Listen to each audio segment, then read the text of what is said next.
Hi, everyone. Welcome back to Downtime in the Ring. This is going to be actually a special day for the both of us because you're going to have to deal with us live right now and right after World's End. Later tonight, we will be going live again, having a post show talking about the potential new AEW World Champion Samoa Joe. I heard from the rumor mill, aka Tony Khan himself, during the media call that we will learn about the Devils. But before any of that, happy New Year's Eve, I guess. We hope you guys have had a great holiday season. We are happy that you guys are here. How you doing, Chris? I'm doing good. Getting prepared for the reveal of the devils or devil and minions, I should say. Yeah, it's So, gonna be it's gonna be interesting. yeah, I'm gonna. It's AEW so far as the pay per views I've seen this year, they haven't missed. They haven't missed. Oh no, So, so like going into that. Actually, you know what? You know what? Before we get into all of that, before we get into uh talking about wrestling, talking about the plans, talking about everything.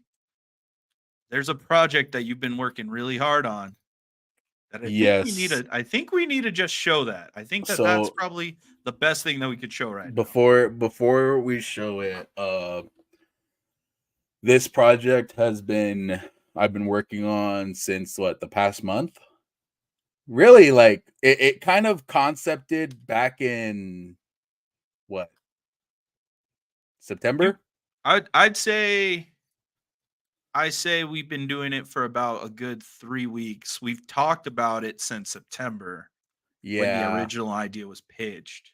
And I think it also spawned when I made the Brooke Havoc video too, because it was Yeah. like it the initial idea was with the Brooke Havoc tribute video because she was our return guest.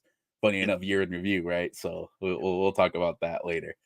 Um, and then we had talked about getting a song produced, and the man who produced our song is of course one of our former guests as well, and we are Proud sponsors of also, TZ's Table. yeah, of TZ's Table, and we collabed with him, and we now have our own song. Now, it was one thing to show off a brand new song for our show, but it was a whole other thing to take the song and create an identity behind it. And this video that I produced uh matches that so well. The song is great. Shout out to Montezi for everything. He's been helping us out a lot. And we hope to further that partnership in the new year. But for now, if you guys would like to sit back and enjoy the new Downtime in the Ring intro. Ooh, three, So, 2, 1. Yeah, hey, yeah, down, time, hey, in the ring, yeah, down time in the ring, yeah, you know we get it on, down time in the ring, we gon' hustle till it's gone, down time in the ring, yeah, you know we get it on, down time in the ring, yeah, we got it till it's gone, down time in the ring, yeah, you know we get it on, down time in the ring, yeah, we hustle till it's gone.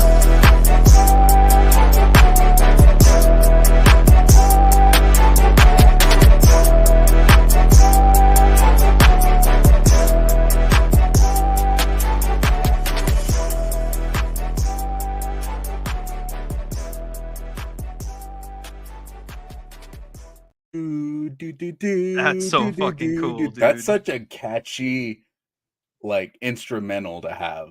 So catchy. I absolutely love the work that TZ did for us. I can't thank him enough from both of us. Uh I just enjoy, like I said in previous episodes, I enjoy working with media and working with music and creating something out of completely, like, whether it be a template or whether it be out of nothing. it's still a project that I really did enjoy creating. So again, thank you. Thank you, big guy. We really do appreciate you and everything that we have planned going forward. But before we go forward, we have to go back to the beginning of the year and we have to look back at everything that we have been able to accomplish individually, together for this show. It has been probably, at least for me personally, it has been one of the wildest years of my life. But it has shown me that I can do a lot more if I just put my mind to it because of what we have been able to accomplish. 2024, I can say this in January alone, it's going to be dope.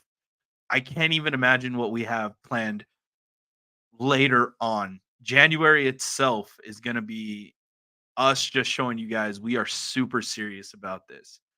Overall, I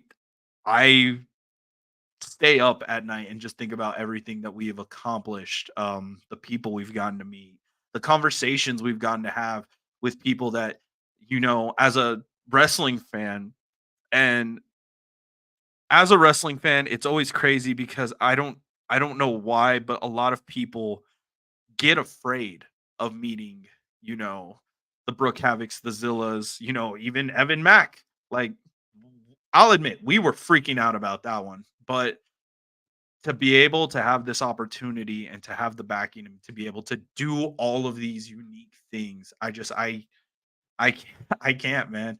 I can't. I smile all the time thinking about it. I talk about this podcast like it's my child. I enjoy this brand so much. Yeah, the power of manifestation is real. You hear it from every podcast on this earth, every inspirational motivator, everything, but the power of manifestation is real. And maybe it took me a couple of years to really kind of like grasp that concept per se, but it's really like once you start putting in the work, it's like anything you do. You put in the work and you take the time and you put as much effort as you can into a project, and then you see it grow and it starts to gain traction. And with every like interview that we get, it was kind of like, wow, like how are we gonna handle this guest for this episode? How are we gonna like kind of like make it to where we are that podcast that everyone enjoys. We are likable people, and we kind of had that early on where it's like, are we good? But Yeah. it very as much quickly just kind of dissipated that fear. And from this point now, I really enjoyed it. So there is still some work to do, but that's of course in the new year. But also, I'd like to kind of we're sending out emails, right? We're Yeah. always sending out emails to everyone. Let's address that. We, people will tell us like, "Hey, why are you're too small? You're sending it out to AEW and stuff." But I like to think of it as the AEW mentality when they started. Yeah. We're small, but we're serious. Like we're sending out these emails. Understandably, they'll look at us with how many subscribers, like 31 subscribers on YouTube. Yeah. And so much so, but like it starts somewhere, but like we're not gonna let the opinions of others like deter us from trying to get what we want. Like in the song that Montezi, we demand our respect. I like to say that if you just keep going, especially like in a town such as ours that we're locally based in, like there's podcasts that pop up. Some stay longer than others. Some kind of fizzle out after a year or two, but like it's really just a consistency. And if I had to tell anyone who's trying to start a podcast, even in a small town like us, we're based out in New Mexico, Roswell, New Mexico, and like a lot of our peers, a lot of people like that we grew up with, they're obviously starting jobs and stuff, but there was no real passion of creating the next thing, to try Yeah. and interest into, oh yeah, we're from Roswell, so. But for the most part, like, it's just that consistency. If you believe in it, like Donovan said, like anything's possible. And then now we're sponsors of a podcast, and Very big it podcast. very big podcast, and like we're in touch with some pretty like Pretty pivotal prominent people, Yeah. and it's crazy. Like I can't like even fathom if you told me, like, and we say this, if you told me like 8 months ago when we or back in June, like, hey, we have our own song and opener and we're a sponsor and we have people getting ready to get lined up for next year, like I'd be like, nah, so it's pretty impressive. And again, I can't push it. Like, if you work hard, like put as much as you can into something that you love. And with this, it's our love of wrestling, and we found a lane. It's people say you need to find your own lane, but sometimes you have to carve it. Yeah. No paved roads were ever paved at the beginning, so that's what I have to say on that. It's crazy too, because like how Myron said back in the Myron Reed episode, like, you can get into this industry without being a wrestler. You like Kanye, and he used Kanye as an example. Kanye started off, producing beats, making beats, and now look where he is. So I think that that's the one thing about like this industry is if you're not a wrestler or a ref or an announcer, people are like, oh, they can't make it. But It's a we real weird misconception too. yeah, It's like, but even now, if you see like TikTokers, like even as of recently, you saw Raw, the opening of Raw when CM Punk uh returned, like they showed all the reactions from all the TikTokers, and it's like, and it was just a nice give back moment to everyone who's been making content. been making content. So it really opened the eyes up. And of course, like with Donovan not liking CM Punk, but there's a new renaissance with it where it's like, oh, like, and I'm gonna shout out some creators like In the Clutch Entertainment with Kicking It with Ross. Like I saw them on TV after I've been watching them on YouTube for years. Mini Portable and Mr. Sandy Zap on TikTok. I was watching their stuff on my TikTok feed for months prior to seeing them on actual television, and they were all surprised too. So there is something to this, and we're gonna take our best shot at it, honestly. I mean, what's the worst that could happen? At this point, we've already been showing everyone that, hey, we have the recommendations, we're somewhat likable. We will put everything we have into this. Like, it's really just subscriber count. That's the only thing that's hindering us right now. So we have to enjoy this ride, as daunting as it is some days. Well, we to also enjoy have it. to keep, and I think we have to kind of reassert the mission statement that that you and I first said whenever we started this. And this wasn't even when Downtime was like the show itself. It was Drop Zone. It needs to be fun first for us before it gets like, if we get rid of that concept of we're working and to that point of burnout, because creator burnout, you've had it already. I've had it a couple times. I had it like with for previous a projects. different project. I haven't had Yeah, it for this. but burnout's still a thing, and so it's this. I haven't experienced burnout, and it happens within the first year. It does, it really does, because you don't see any traction going, and then you get like the 1 subscriber, and then every so couple months you get the 2 subscribers. But it's really the grind of it. That's really what, and I think that's what people need to get through their minds is like, it's a grind. You're not going to get viral out of thin air. You're not gonna have like 100 subscribers out the gate, because you have to build that. You have to build that brand and personality, and you got to figure out what you like, like on camera chemistry, and which funny enough, like from out the gate we had. So Yeah. because even prior to being on camera, we were always like just talking shit, Always just watching talking shit. wrestling. So yeah, so like if anyone wants to try, like I go for it, you know. So, and we'll collab with you too. Like you'd be surprised at how little like wrestling podcasts are within our state. Like, yeah, you have some in Texas, aside from like the wrestling schools and stuff, but you know, Like, yeah, it is kind of weird too how like wrestling content creation is very small here in New Mexico. And as much as we want to grow and be able to help other people, it's always going to be that subscriber count thing. And it's like, mhm, bro, we help each other, we both grow from this. mhm, No matter what. yeah, No matter what. Like, I don't know, we could do announcing for something. We could do a announcing, yeah, oh, I would. dude, Oh, just imagine. I want to be Tom Campbell in that situation. Cultaholics Tom Campbell, where he got invited to ring announce for TNA or Impact. Just imagine Man, like if they gave us our own separate table and they were like, "Okay, you're going to do announcing for our indie event." that would be so cool. That That would so be cool. weird.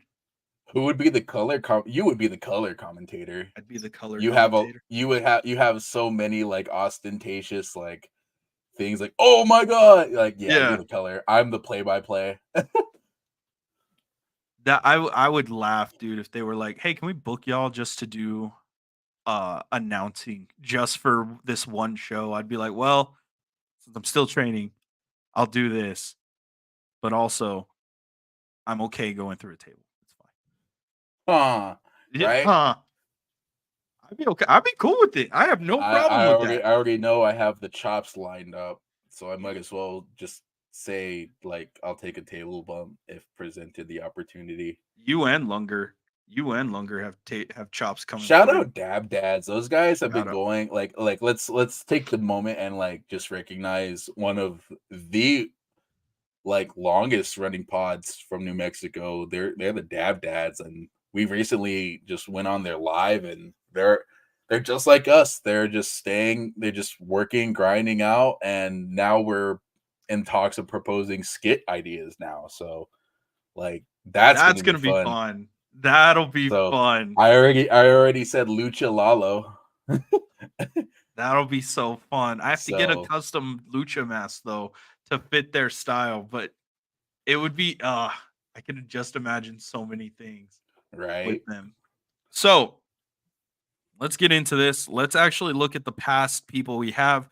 So I'm not going to include the ones that I did before you hopped on. I'll just go from there. And the very first one Well, that do your very first like interview that kind of started like because I so my watched it very too. yeah, my first ever interview was back on an old podcast, and that was Frame Rates and Face Locks, RIP, and it was Brooke Havoc, who it was the week right before WrestleMania 37, and that was in Los Angeles, right?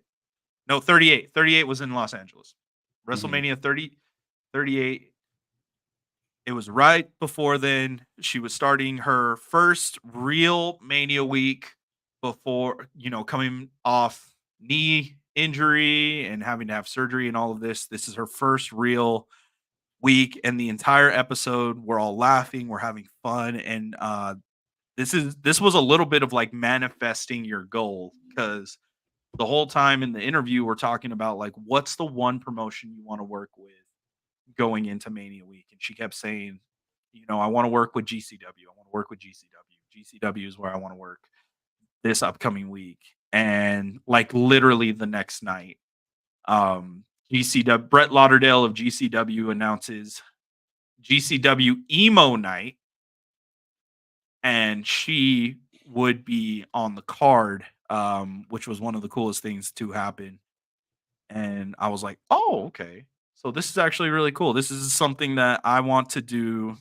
And this was before I could like I had the opportunity to start wrestling again. This was like, okay, this is how I will get into professional wrestling. Is I will just become somebody that can interview, and then I wanted to try my hands at like writing articles and getting the news out, and I was like, I'm not there yet. Like I don't I'm scraping for some news and it's already been posted by like five other things. I can't do it.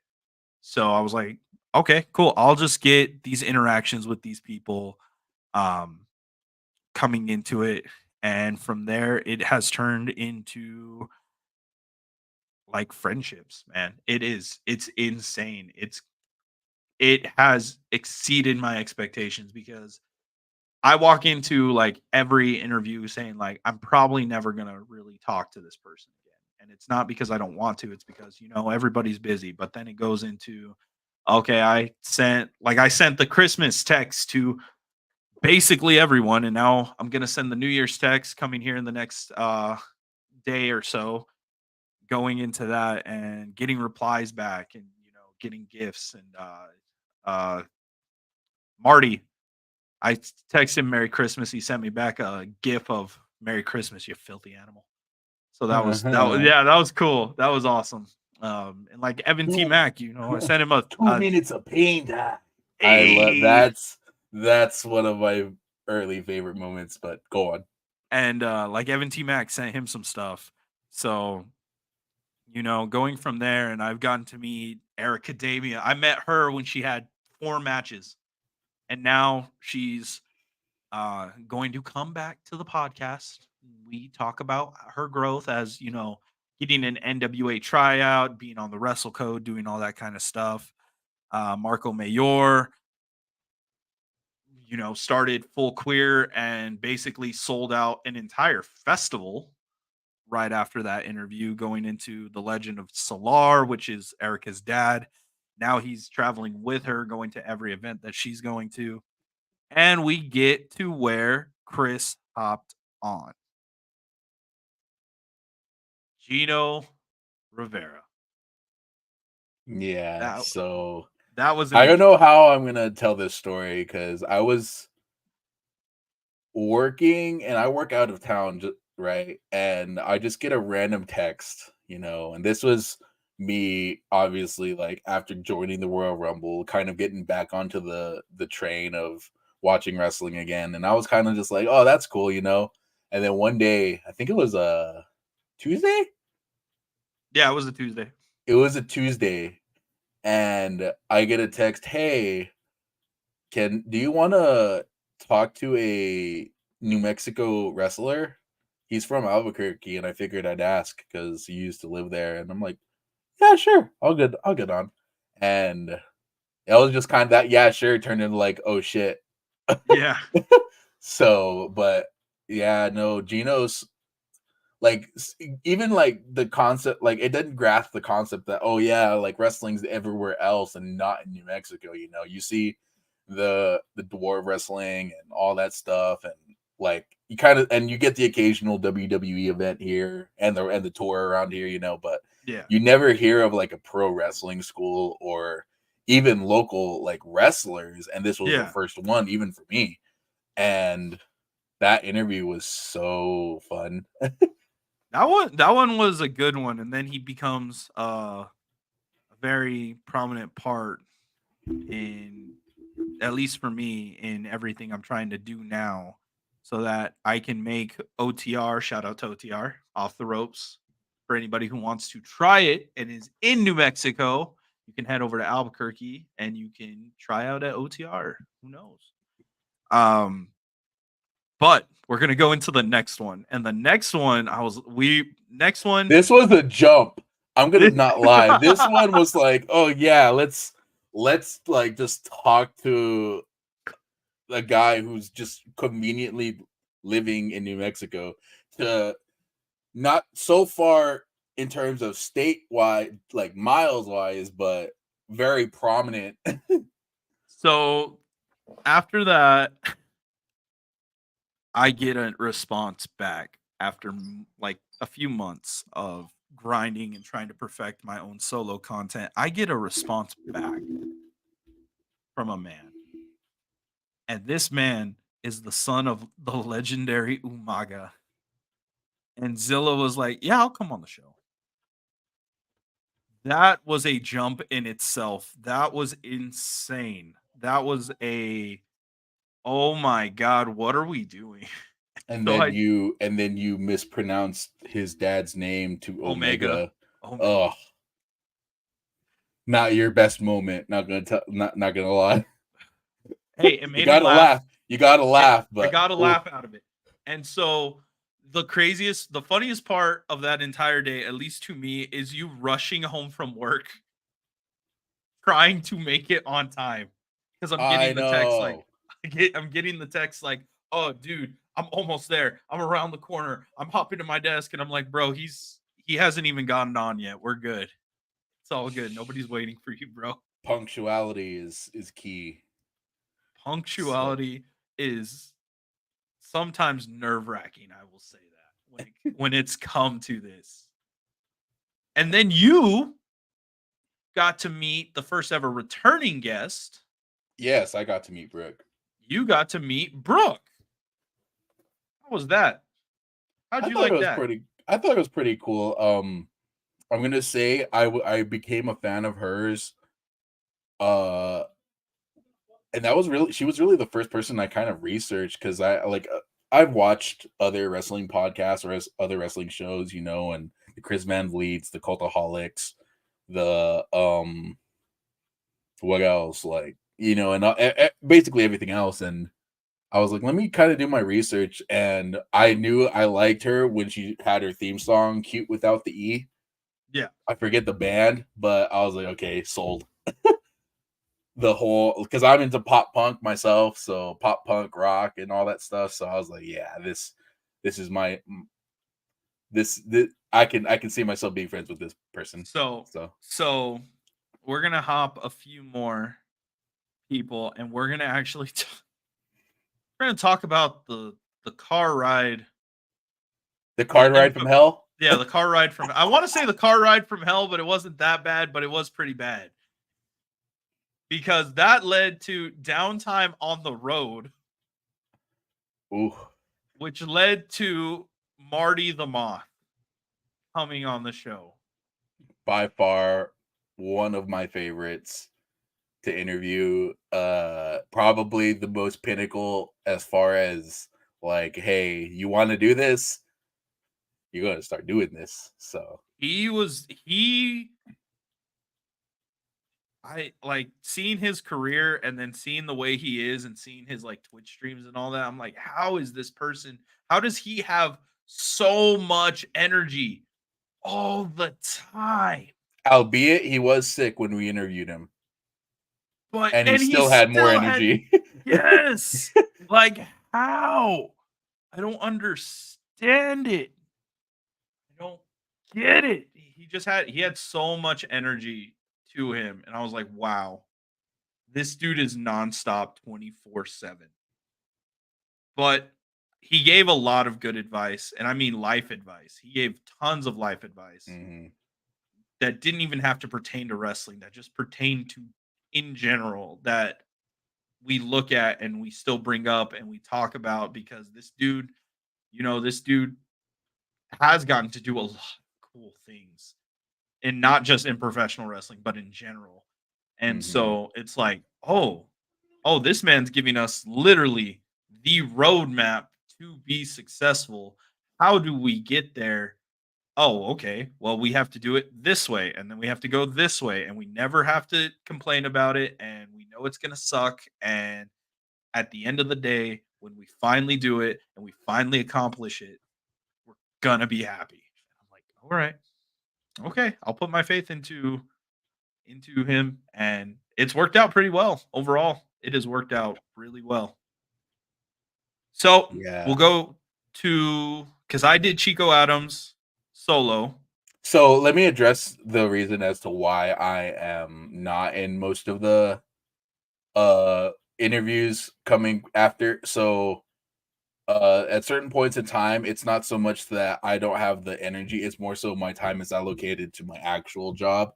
And in order to make an extra, like, I don't get paid a lot at my actual job, so I kind of seek to do other things. I'm still within the realm of making media and filmmaking and other like graphics and stuff, but in order for me to survive or make money, I need to also do projects would require me to kind of, and unfortunately those projects are during the time when we have to record. Albeit I did say I was on vacation this last month. Yeah. Albeit I was filming, so it was a workcation, not a vacation. So So yeah. when we got Chico Adams, that one was a really cool one because we got to go a little bit more in depth into his relationship with TJ and Natty. And yes, that TJ and Natty from WWE, the people that he's gotten to train with at the Heart Dungeon 2.0, I want to say is probably what we can call it. So it was really interesting getting to talk to this gentleman right here and getting to look into his mind and learn about, because even though it is a like exclusive click, you still see the videos, but it's only people who, they know that they can work in the ring. So it's awesome. It was really cool to get to talk to him. And now we get to give some flowers to Montezzi. That one was a very interesting one because so how that happened was AEW Grand Slam, and Sammy Guevara comes out with Montezzi for his entrance, and like my eyes immediately went, and I was like, well, we've never got a rapper on before. And we've never gotten anybody who's worked with music in wrestling. And so I messaged him. I was like, hey, would you like to come on the show? This, that, and the other. Yeah, cool. And we got to learn a lot about branding on that episode. Mm-hmm. That one was like, I don't know. That one was like, okay, so this is attainable. This is like, we can go out, especially with him being on television like recently. Yeah. At the time, I was pretty impressed that you were able to set that up. Yeah. So I know it's like almost every week Chris is like, oh man, oh, you got that? Oh shit, how are we gonna do that? No, like I'm skeptical some like 80% of the time, not gonna lie, I am skeptical on all this stuff, but he's all like, but Donovan over here is like, let me cook. Let me cook. And then when we cook, I'm like, oh yeah, we got it. It's all good. So and we've gotten to do so many cool things, and it's just from me talking to people and giving them faith and being like, hey, we can do this and it will benefit both of us. Even though we don't have an audience per se, it'll still benefit both of us in some way. And it has been the craziest journey possible, and I love it. And so shout out to Montezzi for continuously working with us, continuously helping us grow every way he can. We enjoy it. We love it. Thank you. So let's head over to the week after that. I got to do a solo interview with a man that it took mountains to move to set this up at times. And Chris was like, I don't want to do it because every time we try, it's bad luck. I got to meet one of the stars of OVW and featured on the Netflix show Wrestlers, Orion. And that was by far one of the coolest things, because we just talked Kingdom Hearts and Power Rangers and nerd stuff the entire time. Like we got into wrestling and we talked about the Dark Arts gym and how he's a trainer and he gets to work with Zelina Vega and Malachi or Alistair, depending on your preference, and that he gets to see all of these new students come in and the way the training is with Malachi.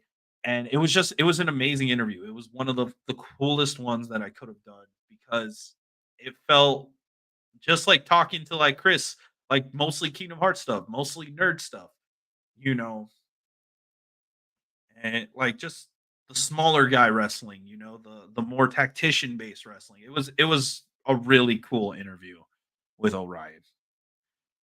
And then this one you were actually sad you missed. This one you were genuinely sad. The MLW featherweight Oh champion, yeah, I was sad. member of Diamond Egoists, Janaya Kai. I was sad I didn't get to do that one. That one was so cool. You had a good reason, and I remember why, because something had happened in the town and you had to do news for it. Yeah. Yeah. So this one I was like, oh, he really can't. He really can't come on this one, and we can't reschedule because we're starting to get into um the holiday season with Thanksgiving and WrestleCade coming up. So we couldn't reschedule. And I was like, we're gonna have to just, we're gonna have to just push it out and have this interview. And she is one of the chillest people to have on. I was worried at times that I wasn't gonna be able to get like a smile or a laugh out, because that's normally my goal. If I can make somebody smile or laugh, I know that this interview. I was more impressed or I was more not impressed, but I was kind of like surprised that you didn't know that horse meat was a delicacy. I didn't Like know. I was like, know. really? And when you asked me, like, hey, guess what? You won't believe what she ate, and I like literally said horse meat. Yeah, I don't know. I don't know that that's a delicacy in Japan. Anything raw, No, Japan. no, you don't know. It's- No. Eeny, it's- meeny, miny, mo. No, I don't want to know that. I don't want to know. I know. The only reason why I knew about the horse meat was because of the Jericho podcast, like a couple months ago. So that's how I knew. I was just like, yeah. And I did my research, and yeah, I found that out. I was just like, I'll just go into this just a little bit blind, look at her, like mostly her wrestling stuff, not really like, the other things. The cool part is that, just how genuine she is. She likes to thrift. She liked to go to the Akabara district. She had just a lot of fun getting to interact and talk to a lot of people in Japan.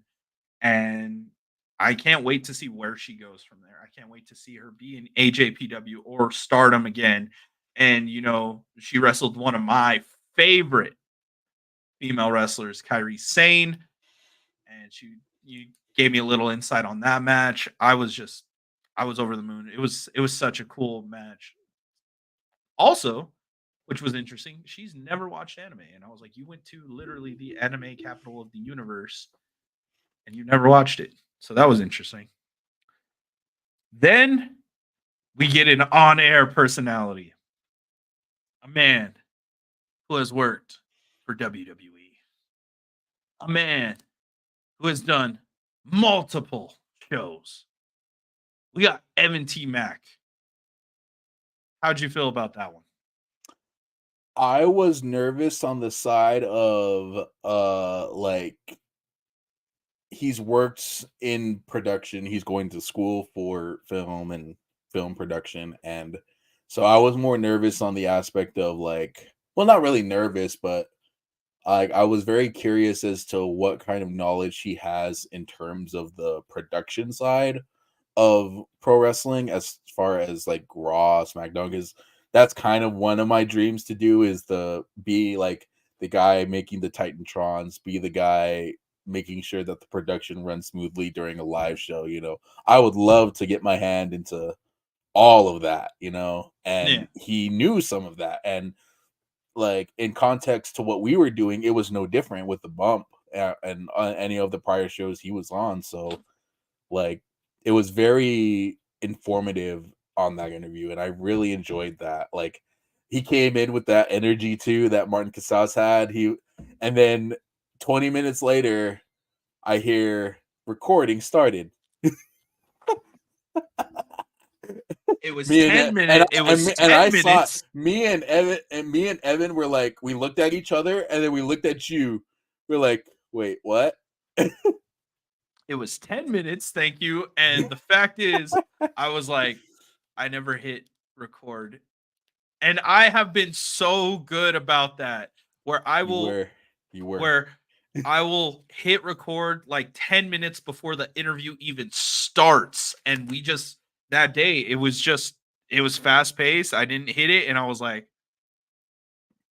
shit. The one time where we had good banter prior to the person showing up. And I didn't do it. Yeah. I failed. Oh, that was such a cool interview though. He's a really cool guy. He's more pop culture, mainstream media, all of that. You know, getting to talk to him, but then also getting to talk to him because right when we had him, it was right before the World Series had even started. Mhm.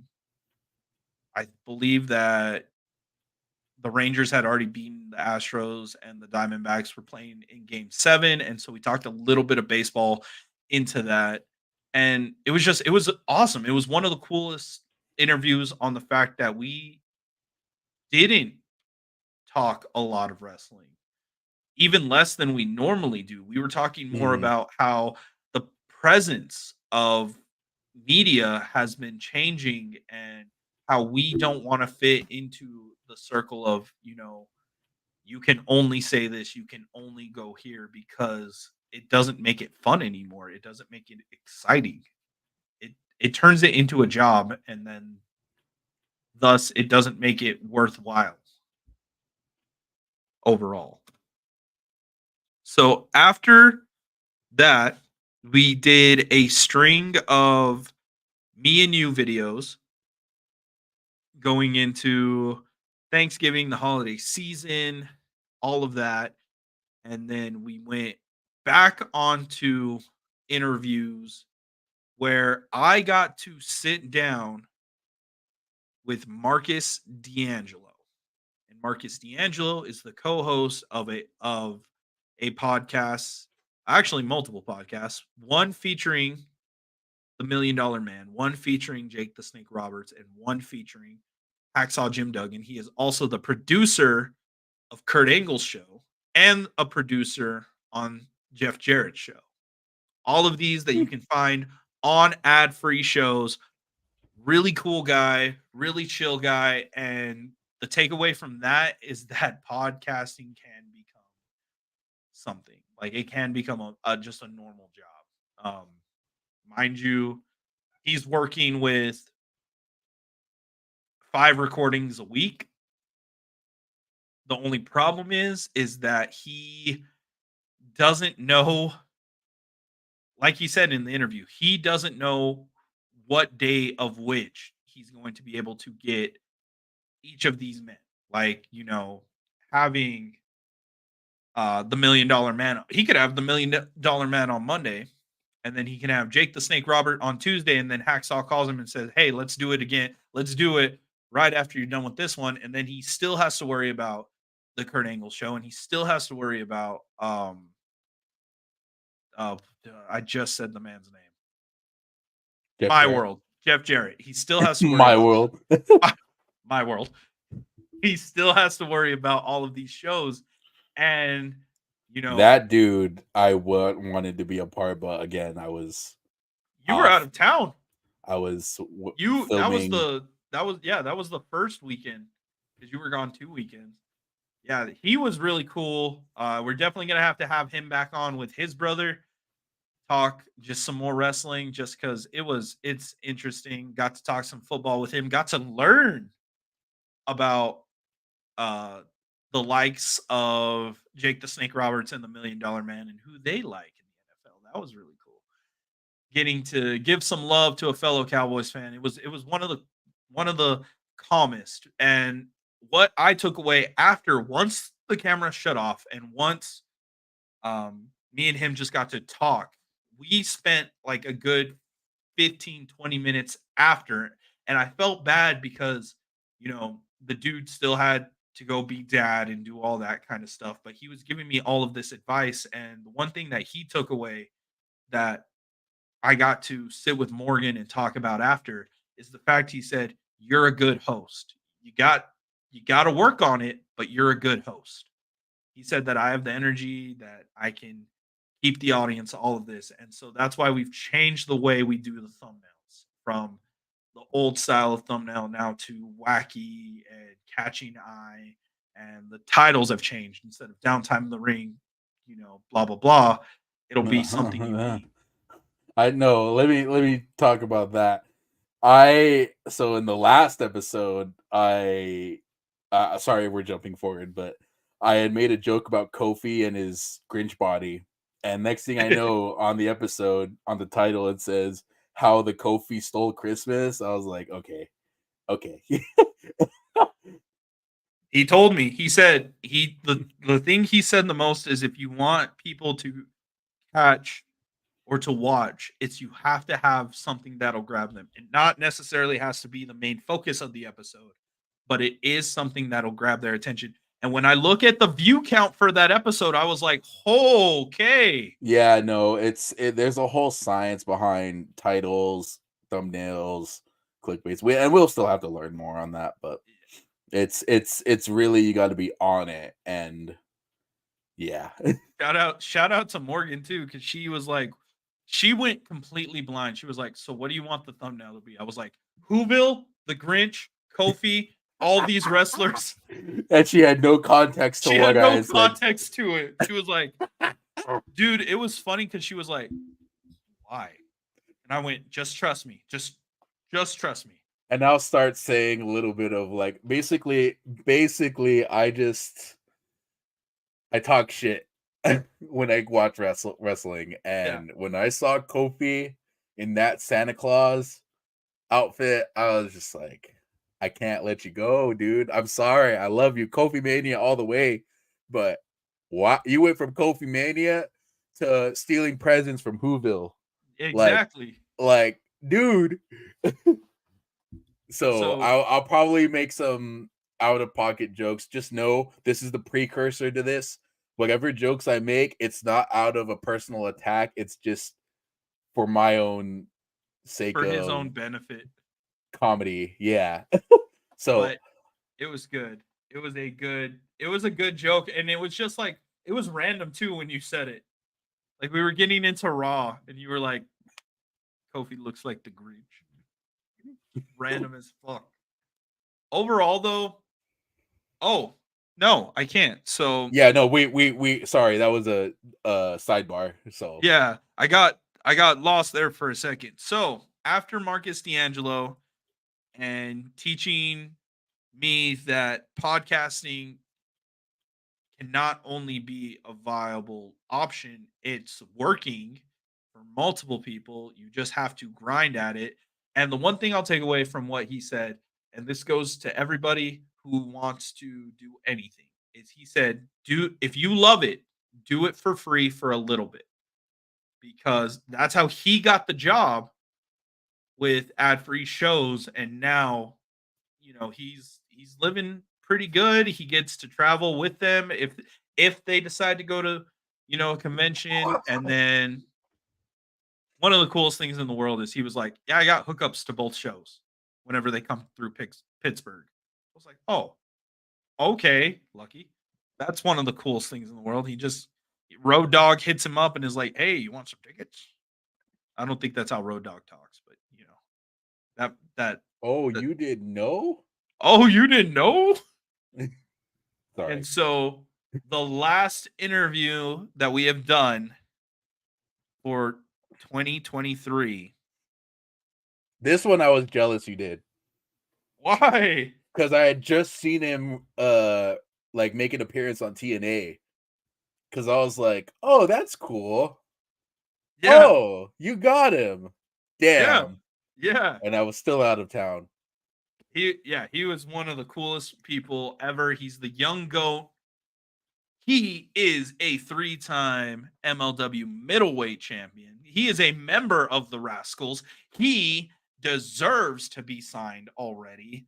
Myron Reed. He also just Mhm. came out with an album, Dark Tapes 2, featuring a lot of wrestlers, including Leo Rush. Go listen to that on Spotify. Not normally my taste, but I got into it a little bit. That was a cool interview. We talked a lot about backyard wrestling. We talked a lot about how, taking risks at such a young age right now cuz he's 26. No, he's 27. So he's in between us. Um Well, I'm 27, about to be 28. So you got like 2 weeks. yeah. You got like 2 weeks. It don't count So anymore. It don't count. You got 2 weeks. So, so we talked about that. We talked about how, he gave me some tips that I've been taking into every episode. I usually will have these tips and I will remember them for the next one. I took what Marcus said and I applied it to Myron and I got good advice, which is I'm learning how to be a better co-host. He looked at past episodes compared to this one, and he's like, "Okay, you're starting to learn. You're starting to ask the right questions instead of me just marking out. I'm starting to be like, okay, I'm going to ask you a mark question, but it's going to challenge you a little bit." And every question I asked him, he was like, "Man, I wasn't ready for that. I thought you were going to ask like, who are my top 5 inspirations from the Attitude Era, not what do I plan on doing in 10 years in professional wrestling." that So, one I really enjoyed because I could see it too.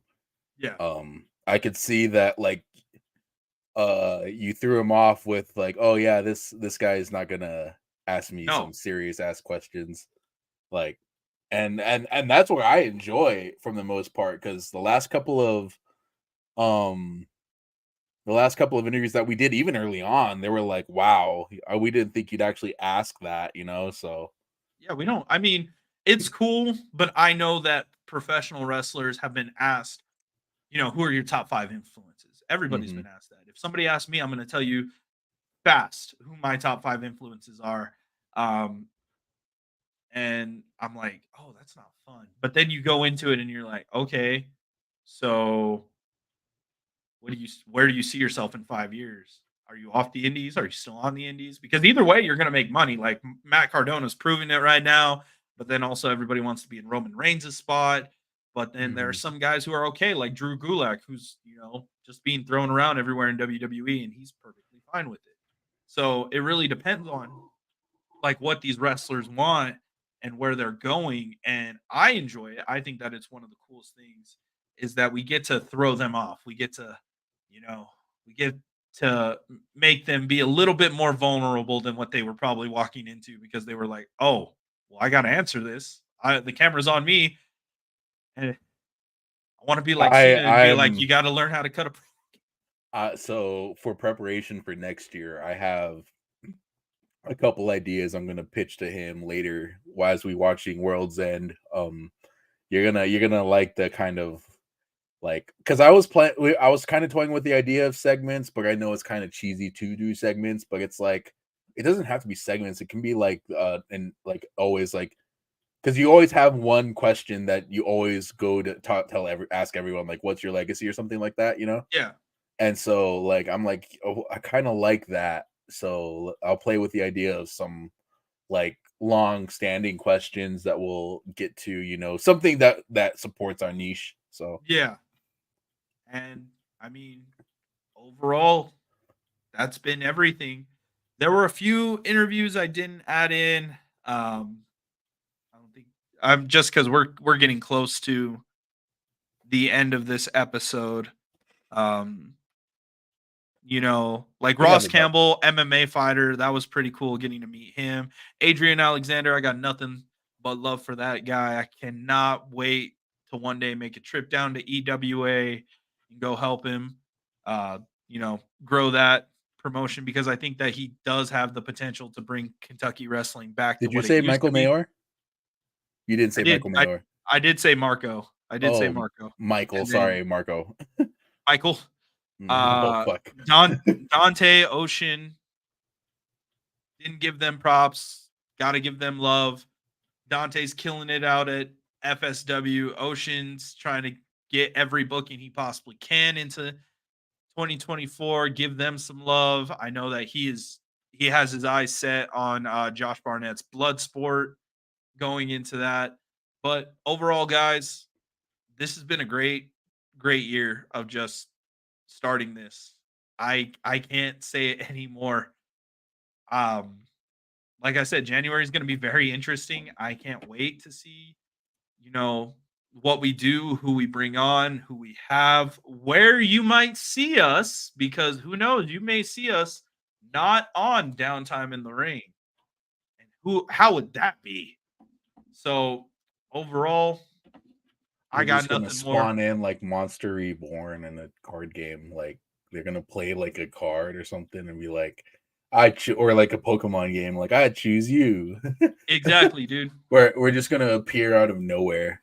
It's gonna be like Digimon with the Digi scanners. We're just gonna magically. Nah, more like Heartless, just come out of the shadows from underneath the ground.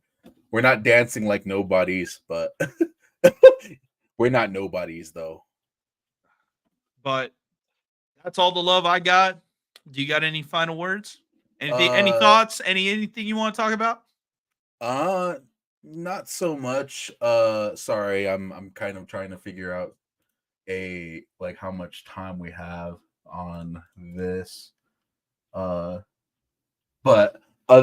no, shout out to everyone who kind of was so gracious to allow us to interview him. Janai Kai, subscribe to her channel. She's doing shit. Martin Casal, subscribe to his Twitch, his YouTube, follow his Instagram, his Facebook. Montezi, follow. He has a song out called "The Pressure" by Music, the Soul Child or the Hustle. And that, I'm telling you, I'm going back to the theme song he made for us.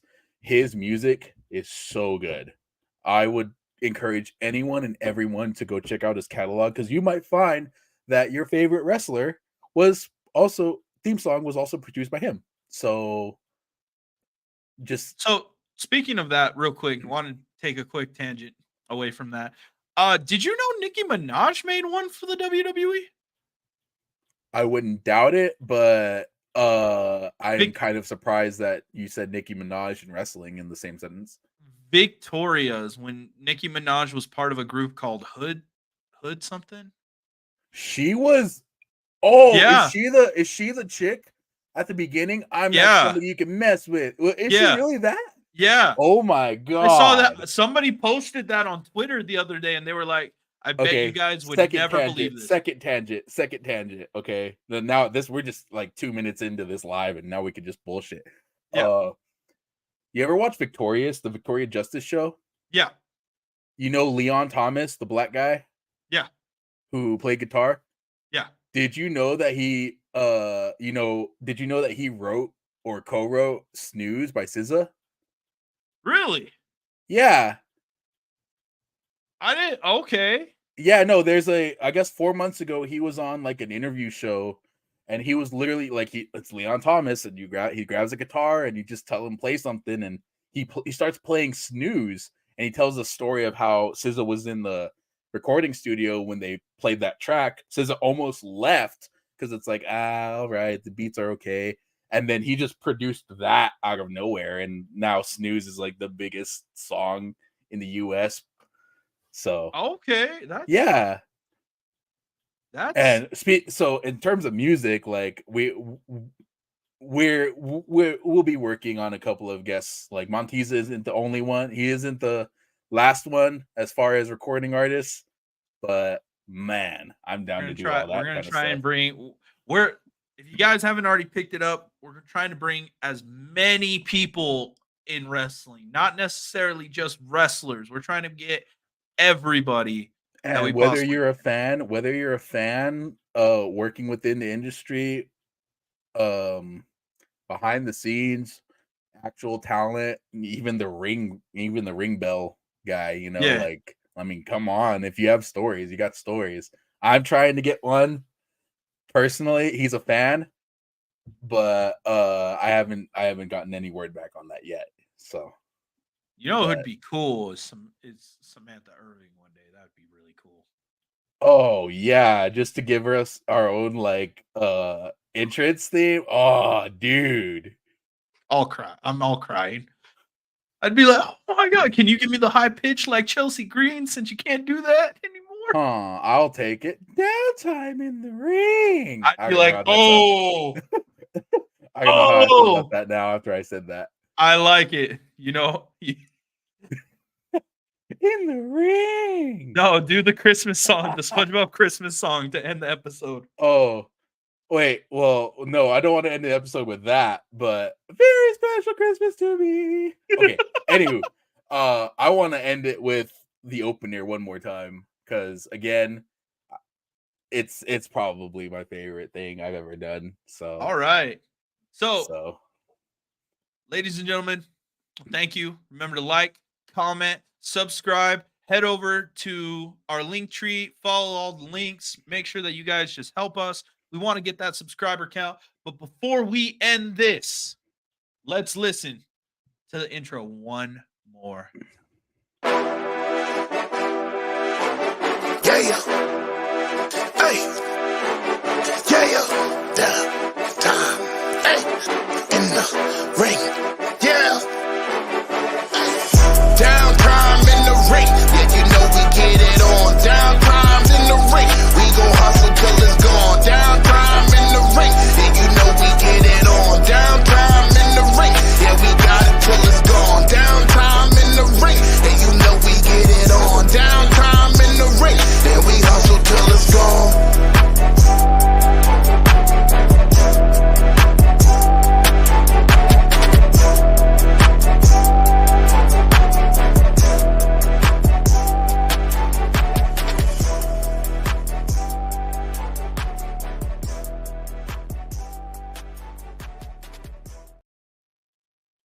All right, we will see you guys later on tonight after AEW World's End. Let's see who the Devils are. Later.